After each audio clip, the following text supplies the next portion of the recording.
For generations, land in Africa has been a hot-button issue.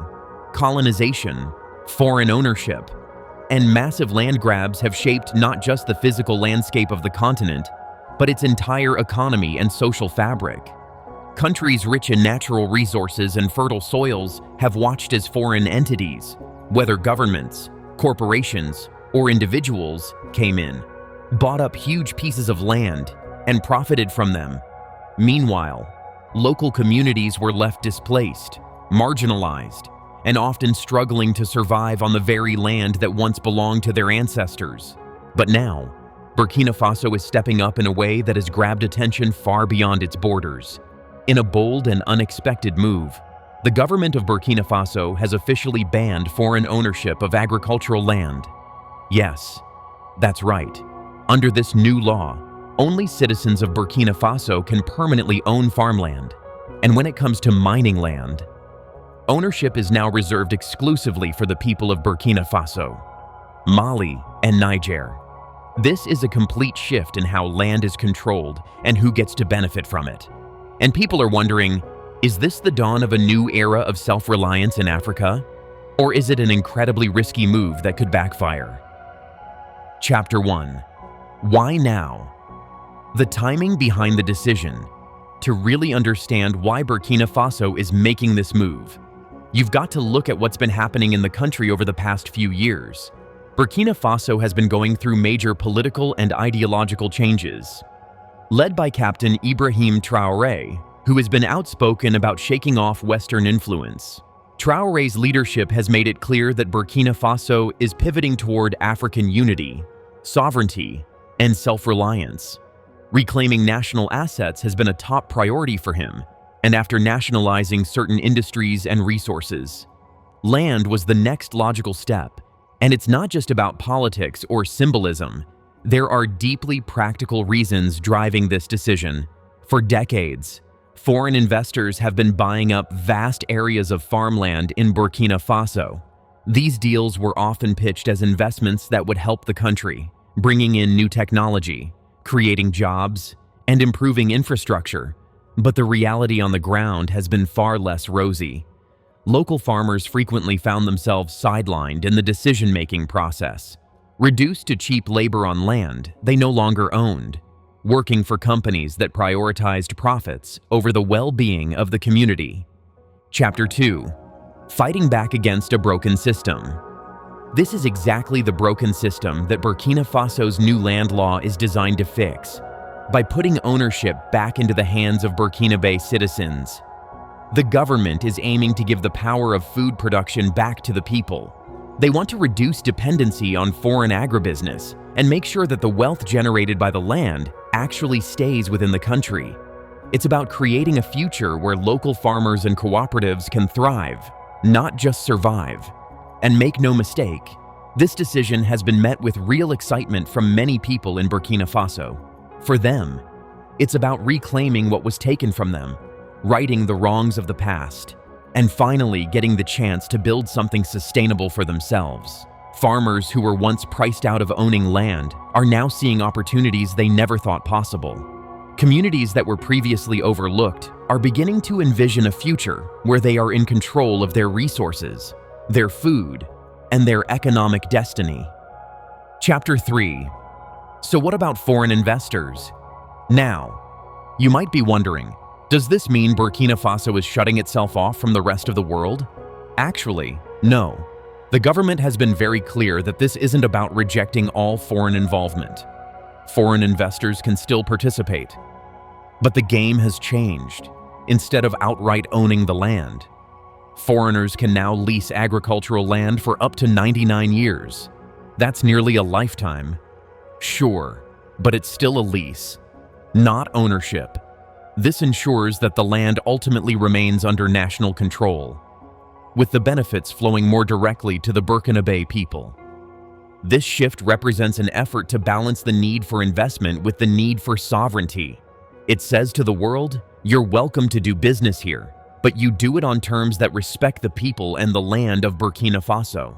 One of the biggest questions hanging in the air is whether locking foreigners out of direct land ownership could slow down investment in the country's agricultural sector. After all, if investors can't buy the land, will they still be willing to pour in the money, time, and resources needed to develop it? But here's the thing. This isn't some untested theory. Countries like Ethiopia have been working with similar policies for years. In Ethiopia, foreign investors can't own land outright either. They're allowed to lease it. But permanent ownership is off the table. And despite that, Ethiopia has managed to build thriving, large-scale agricultural projects with the involvement of foreign investors who work within those rules. So why should Burkina Faso be any different? The idea that investors will pack up and leave just because they can't own the dirt under their feet doesn't really hold water when you consider that other nations have made it work. What Burkina Faso is doing isn't about shutting doors. It's about making sure the doors stay open for locals, too.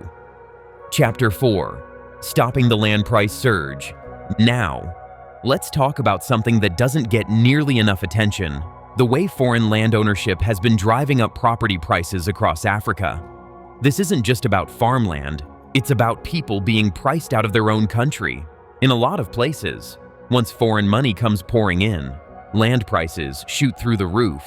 Wealthy investors, often backed by massive multinational corporations or even foreign governments, can afford to buy up huge areas of land, sending prices sky high and locking out everyday farmers. Local people, with nowhere near the same financial muscle, can't keep up. They're pushed out of the market, watching from the sidelines as their own land slips away. But with Burkina Faso's new law in place, that dynamic could finally start to change.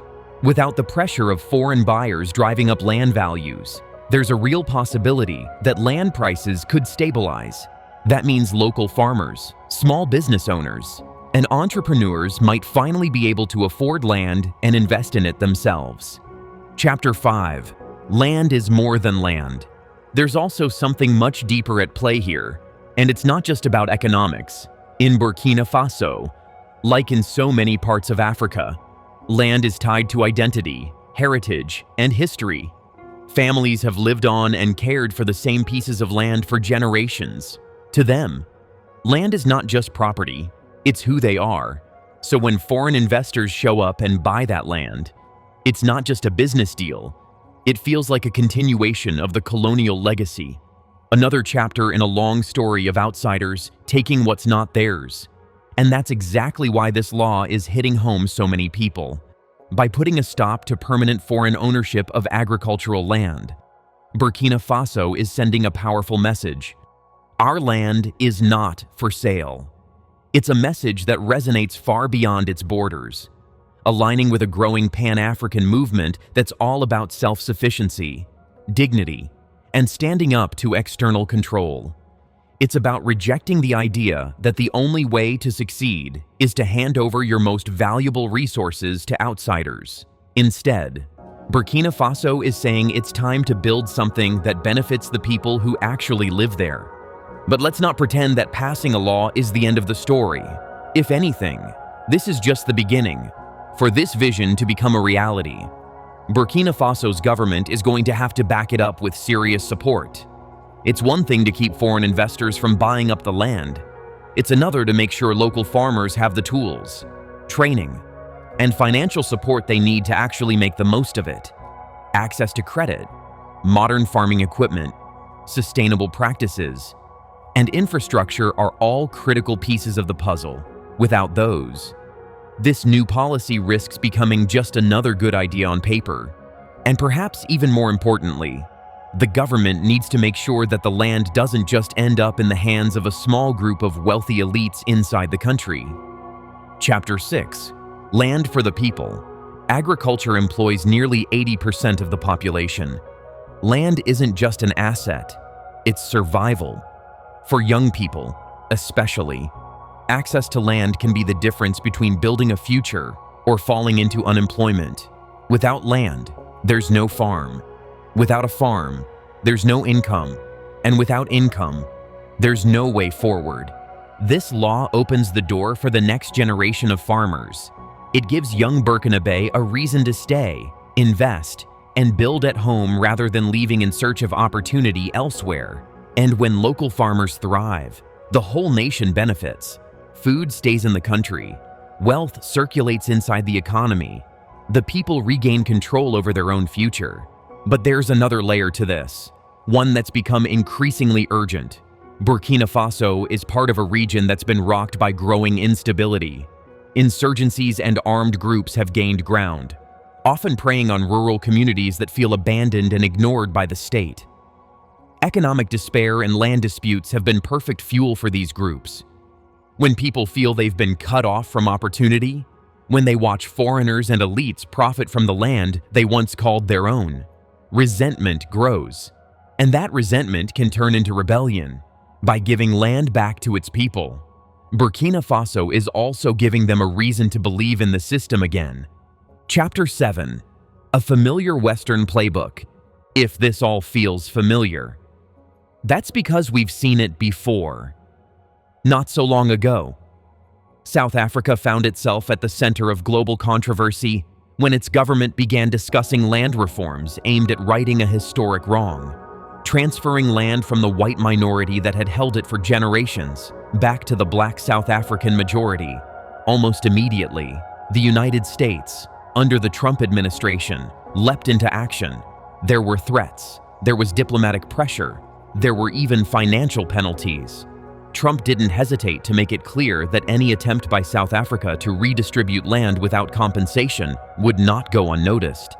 He famously took to X, claiming he had ordered his administration to keep an eye on the situation, echoing the fears of Western investors terrified that their stakes in South African farmland could suddenly evaporate.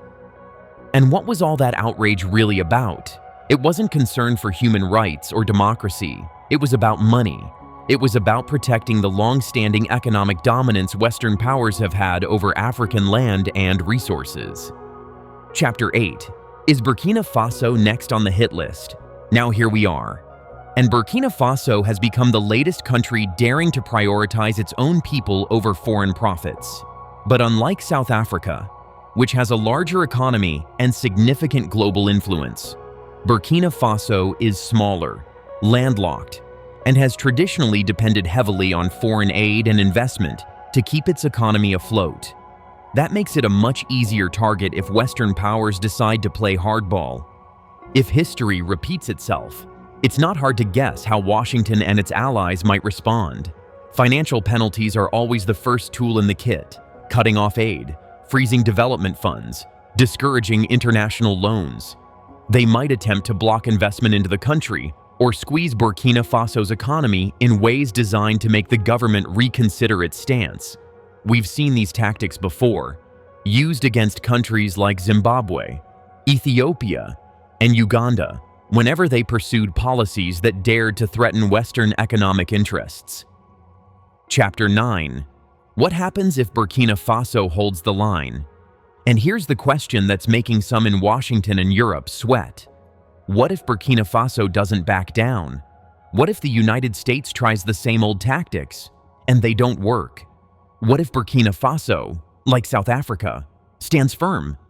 If that happens, it could open the door for even more African nations to follow suit.